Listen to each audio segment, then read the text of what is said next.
Et donc, nous, on est convaincus que le système monétaire déficient qu'on vit depuis 50 ans, effectivement, nous amène dans ce mur.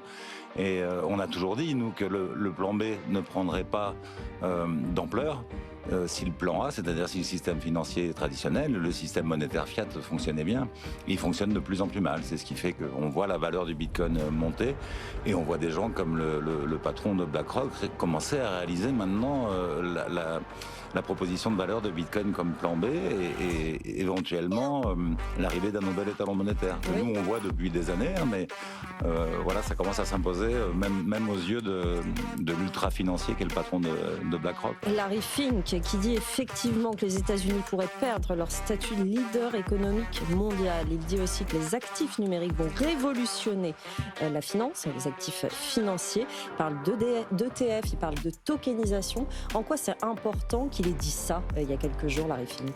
Parce que ça contribue à ce que vient de dire Sébastien, c'est-à-dire qu'entre personnes de l'écosystème, on a cette conviction depuis un certain temps, mais on n'est pas audible, parce que pour beaucoup de gens, en fait, on est biaisé. Certains vont jusqu'à dire, en fait, ils font ça pour gagner de l'argent, alors qu'en fait, c'est souvent dans l'autre sens, c'est-à-dire c'est parce qu'on est convaincu qu'on est dans l'écosystème.